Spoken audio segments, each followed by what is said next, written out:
Yon, what's up mga masters? Nandito na naman tayo sa panibagong araw, panibagong kabanata na naman ang pagsasama-samahan natin ngayon guys. Mga masters, okay lang po bang wag nyong skip ang mga ads sa aking mga videos? Salamat po talaga mga masters sa solid na pagsuporta po sa akin. Magandang gabi mga masters, bali ngayon po ay 4 na videos po ma-upload ko po sa aking YouTube channel. Tama nga mga masters, 4 na videos nga po ang ma-upload ko po.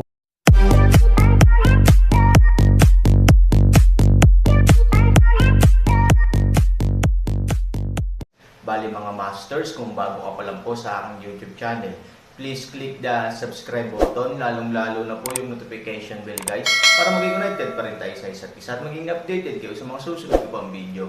Bali mga masters, bago natin umpisahan ng kwento ay mag-shoutout po muna tayo para sa mga solid nating tagapakinig. Shoutout kay Eric James, shoutout kay Joey Tegi.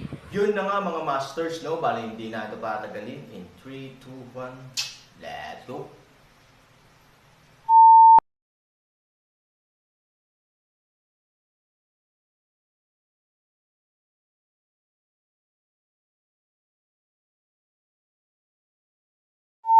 Kabanata 2766 hanggang 2770. Nagbayad si Huang Mao dahil hinamak niya ang Aaron, kaya nang marinig niya ang sinabi ng mga nasa katanghaliang gulang, mabilis siyang pumunta sa mga nasa katanghaliang gulang. Kinailangan niyang ipaalam sa mga nasa katanghaliang gulang na ang maliit na batang ito ay hindi gaanong simple, hindi lamang para bigyang pansin ito ng mga nasa katanghaliang gulang, kundi upang ipaalam din sa mga nasa katanghaliang gulang na hindi ito hindi epektibo. Boss, bagamat mukha siyang bata, ang galing niya, mahinang sabi ni Huang Mao. Malamig na bamantong hininga ang medyo may edad na. Ito ay isang maliit na bata. Kung makalaban siya ulit, larong pambata. Paano niya maihahambing sa isang matanda? Isa pa, nasa kalsada pa rin siya. Kung hindi man lang niya kayang harapin ang isang bata, mawawala ang mukha niya kapag nagkalat ito. At saka, marami siyang lakas ng loob na tumawag ng mga pangalan para makita ka, at natatakot ako na darating siya. Nagpatuloy si Huang Mao. Oh, ang mga nasa katanghaliang gulang ay nagbanggit ng kaunting interes. Nakapagtataka na ang gayong munting batang lalaki ay naglakas loob na makipagkita sa kanya. Pagtayo, ang nasa katanghaliang gulang na lalaki ay lumapit sa Aaron. Ang agwat sa pagitan nila ay naging dahilan upang tumingin ang nasa katanghaliang gulang na lalaki sa Aaron. Bahagyang tumangala si Aaron at mahinahong tumingin sa nasa katanghaliang gulang na lalaki. My name is Zhou Dingshan. Hinahanap mo ba ako? Si Zhou Dingshan ay sadyang nagpakita ng mabangis na anyo. Sa pangkalahatan, medyo matatakot ang mga bata kapag nakita nila ang kanyang ekspresyon. Ngunit ang mga mata ni Aaron ay hindi nagbago mula simula hanggang wakas. Kahit na tumingin siya kay Zhou Dingshan, pakiramdam niya ay kalmado siya. Sa kalmadong ito, hayaang si Zhou Dingshan ay nagsimulang humarap hanggang sa Aaron. Ang karaniwang nasa hustong gulang ay medyo matatakot pagdating niya sa kanyang teritoryo. Ngunit bilang isang maliit na bata, hindi siya natatakot sa lahat. Ito ay hindi kasing simple ng isang bagong panganak. Gusto kong tulungan mo ako. Sabi ng Aaron. Si Zhou Dingshan ay medyo natigilan, at pagkatapos ay tumangala siya sa langit at tumawa. Hindi niya akalain na ganito pala kalaki ang tono ng batang ito. Hindi man siya malaking tao sa kalsada, medyo sikat siya sa sarili niyang lugar. Pakinggan ang kahulugan ng batang ito, gusto niyang magtrabaho para sa kanya. Di ba joke yun? Munting kaibigan, anong grade ka na sa taong ito? Ikaw ba ang pinakamatanda sa paaralan? Ang paaralan ay hindi katulad ng lipunan. Alam mo ba na kung ang mga salitang ito ay nakakainis sa akin, mamamatay ka ngayon, sabi ni Zhou Dingshan. Bahala ka. Aaron tapusin, sa paligid ng entertainment lungsod para sa isang linggo, patuloy na sabihin, at ang mga basura. Saglit na lumamig ang ekspresyon ni Zhou Dingshan. Paano palaki ng palaki ang tono ng batang ito?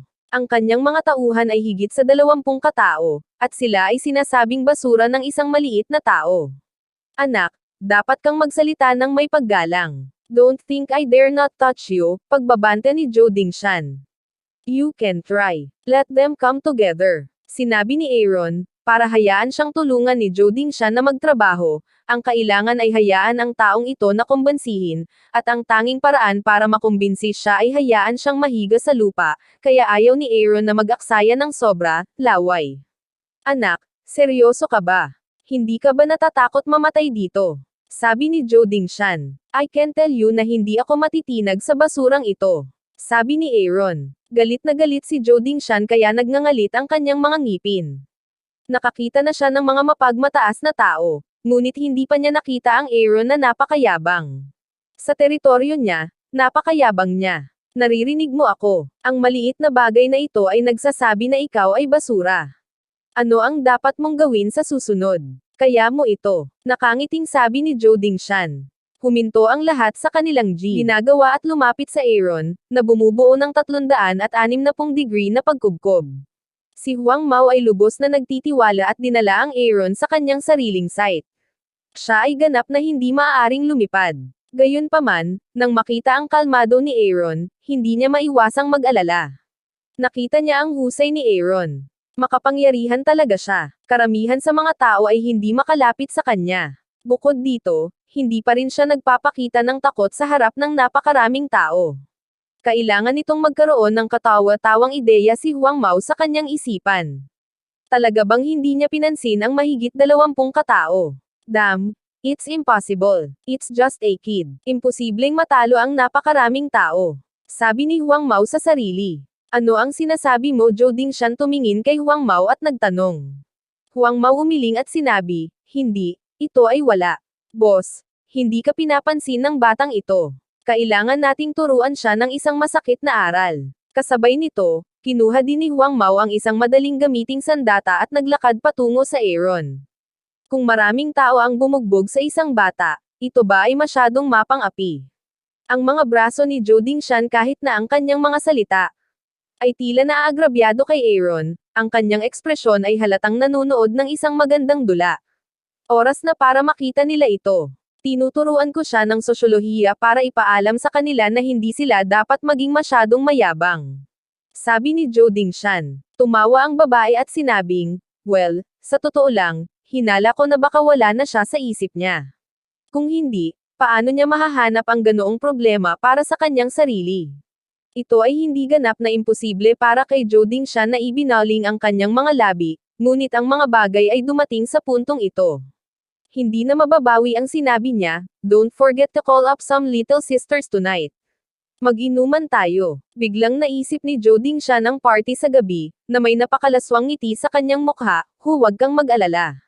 Siyempre hindi ko sisirain ang pangako ko, pero kailangan mo akong bilhan ng bag. Sabi ng babae, siyempre just as the two chatting with each other, the other side was already in swing. Nagawa ni Han Sanchen na salakayin ang higit sa 20 katao ng sabay-sabay. Ang mga taong ito ay hindi nagdala sa kanya ng anumang pakiramdam ng pang-aapi at pagbabanta. Gayunpaman, ito ay normal para sa lakas ng Aaron. Sa bagay, grupo lang ng mga ordinaryong tao ang kalaban niya. Gayunpaman, ang lakas ng Aaron ay umabot sa banal na kaharian ng mundo ng Xuanyuan at nalampasan ang pagkakaroon ng mga ordinaryong tao. Pagkatapos ng mahigit 20 tao na pagkubkob, walang nasaktan sa Aaron. Sa kabaligtaran, nahulog ang mga tauhan ni Zhou Dingshan. Sa oras na ito, si Zhou Dingshan, na nanliligaw, ay sumulyap sa larangan ng digmaan kasama si Yu Guang, na lubos siyang natigilan. Paano kaya sa opinyon ni Zhou Dingshan, ang Aaron ay dapat na bumagsak, ngunit ang aktwal na sitwasyon ay marami ng kanyang mga subordinate ay bumagsak, habang ang Aaron ay mukhang hindi nasaktan. Nang makita ng dalaga ang eksenang ito ay nanlaki ang mata niya at tinakpan ang pangagamit ang kamay, he's great. Si Zhou Dingshan at ang kanyang anak na babae na parang dalawang gisante sa iisang bangka ay gumawa ng katulad na galaw, at nagsimulang kuskusin ang kanilang mga mata, dahil lahat sila ay nadama na sila ay may mga guni-guni, kung hindi, paanong ang isang maliit na bata ay hindi makakaharap sa higit sa 20 matanda. Ngunit ang pagpikit ng iyong mga mata ay hindi nagbabago sa katotohanan. Bukod dito, ang Aaron ay walang interes sa pagharap sa mga basurang ito, kaya hindi siya nag-aaksaya ng anumang oras at piniling magkusa. Nang magkusa ang Aaron, mas naging inutil ang mga tauhan ni Zhou Dingshan. Walang makakapigil sa Aaron. Wala pang isang minuto, mahigit 20 katao ang bumagsak sa lupa at dumaing ng mapait. Ang buong Entertainment City, tulad ng isang purgatorio sa pagitan ng mga tao sa pangkalahatan, ay madalas na naglalabas ng hiyawan. Nanlaki ang mga mata ni Zhou Dingshan. Hindi siya makapaniwala sa nangyari sa harapan niya. Lalong bumilis ang tibok ng puso niya. Ano ba yan? Si Zhou Dingshan ay nasa kalsada ng napakaraming taon. Hindi naman sa wala pa siyang nakikitang makapangyarihang mga karakter. Gayunpaman, ang mga makapangyarihang karakter na iyon ay hindi kailanman nagdala ng ganoong kalakas na pagkabigla kay Zhou Dingshan. Isang tao, higit sa 20 tao, walang pinsala.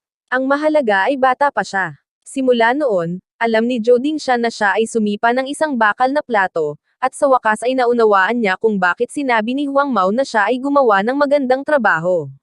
Paano magiging kalaban niya si Huang Mao? Pumalakpak si Aaron at naglakad patungo kay Zhou Dingshan. Walang malay na umatras si Zhou Dingshan at nagtago sa likod ng babae. Sa oras na ito, ang batang babae ay ganap na nalilito, at ang kanyang mukha ay namuti sa takot. Nawala ang kanyang paghamak at pangungot siya sa Aaron. Ikaw, anong gusto mong gawin? Nauutal na sabi ni Zhou Dingshan sa Aaron. Paano kung tulungan mo ako mula ngayon? Sabi ni Aaron. Napalunok si Zhou Dingshan at halos umusok na ang kanyang lalamunan. Siyempre, tumanggi siya sa kanyang puso. Kung siya ay isang malaking tao, handa siyang yumuko sa iba. Pero kung tutuusin ay bata pa ang lalaking ito. Napakahalagang harapin kapag nasa kalsada siya. Kung siya ay isang maliit na bata, kailangan niyang tumawa ng ngipin ng iba. Gayunpaman, napakalakas ng bata kaya't kailangang isipin ni Zhou Dingshan kung ano ang mangyayari kapag tumanggi siya. Maaari kong ibigay sa iyo ang pinakamataas na posisyon sa gray area sa Yanjing. Nagpatuloy si Han. Do you mean what you say? How can I believe you? Tanong ni Zhou Dingshan. May kaaway ka ba? Tanong ni Aaron. Sa negosyo ko, paanong walang kaaway? Sabi ni Zhou Dingshan. Sabihin mo sa akin ang pinakamasama sa iyong mga kaaway. Sabi ni Aaron. Anong ginagawa mo? Nagtaka si Zhou Dingshan at nagtanong. Marami siyang kaaway, ngunit ang pinakamakapangyarihan ay isa lamang. Bukod dito, ang katayuan ng lalaki sa Yanjing ay ganap na hindi mababa, at ang backstage ay hindi maliit. Si Zhou Dingshan ay binubuli niya sa loob ng maraming taon, ngunit dahil sa kanyang katayuan, hindi siya nang ahas na ilabas ang kanyang galit. Sabihin mo na lang, kung gusto mo akong tulungan, pwede mo akong ibigay sa akin ang sagot pagkatapos bukas. Sabi ni Aaron. Bagamat hindi naiintindihan ni Zhou Dingshan kung ano ang gagawin ni Aaron, malabo niyang naramdaman na maaaring gusto ni Aaron na gamitin ang bagay na ito upang patunayan ang kanyang kakayahan. Kung talagang makakagawa siya ng isang bagay na nakakabigla, walang pakialam si Zhou Dingshan na magtrabaho para sa kanya.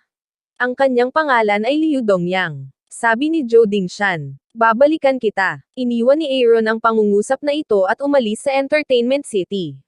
Huminga ng mahabang hininga si Zhou Dingshan at tumingin sa maliliit na kapatid sa lupa. Hindi niya maiwasang maramdaman na isa siyang malaking tao. Sa hindi inaasahang pagkakataon, binasag siya ng bata ngayon. Ito ay isa kahihiyan. Ngunit kapag iniisip mo ang tungkol sa pagganap ng Aaron ngayon, sinimulang aliwin muli ni Zhou Dingshan ang kanyang sarili. Sa kanyang lakas, natatakot ako na kakaunti ang mga tao sa parehong antas na makayanan ito. Kung iisipin mo, hindi nakakahiya. Kuya Shan, anong gusto niyang gawin? Tanong ng babae kay Zhou Dingshan.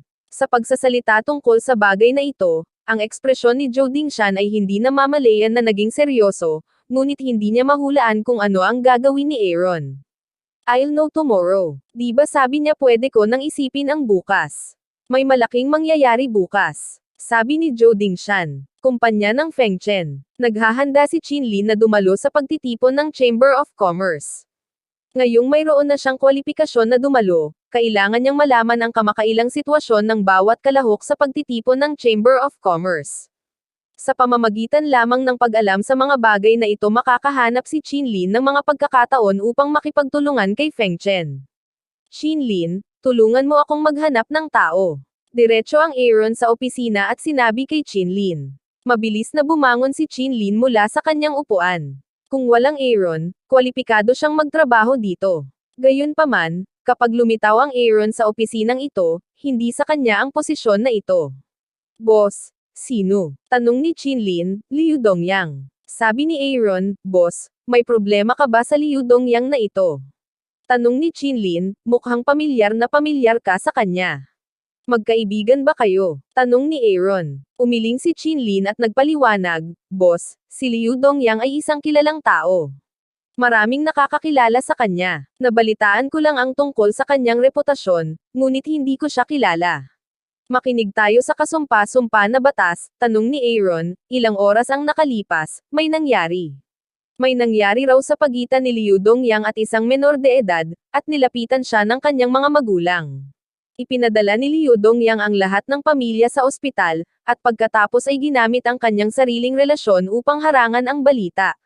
Ang pamilya ay nasa isang kaay-lahilakbot na sitwasyon ngayon, at ang mga bagay na tulad nito ay madalas na nangyayari kay Liu Dongyang, sinasabi sa bilog na siya ay isang pervert, at siya ay espesyal para sa mga menor de edad, sabi ni Chinlin. Ngumisi si Aaron at sinabing, parang isa siyang maldita. Nag-iba ang mukha ni Chinlin nang marinig niya ang sinabi ni Aaron. Alam niyang hindi lang saya ang pinag-uusapan ng Aaron. Natatakot ako. Darating ang malas ni Liu Dongyang ngunit paanong biglang gustong harapin ni Aaron si Liu Dongyang? Boss, itong Liu Dongyang ay hindi ka magalit, tanong ni Chinlin. Gumawa ng sarili mong negosyo pagkatapos ng Aaron, umalis siya sa opisina. Dahil si Liu Dongyang ay isang taong walang kasamaan, hindi kailangang mag-alinlangan si Han Sanchen. Pumunta si Chinlin sa French window at walang kamalay-malay na tumangala sa langit. Bagamat maaraw, pakiramdam niya ay magbabago na ang langit sa Yanjing. Yun na nga mga masters, no? Bali panibagong kabanata na naman yung natapos natin ngayong gabi. Muli, maraming salamat po talaga sa walang sawang suporta po sa aking YouTube channel na talagang inaabangan nyo po ang bawat upload ko po. Bali mga masters, magkita-kita ulit po tayo bukas ng gabi at ngayon po ay magpapaalam po muna tayo. Bali mga masters, bye-bye!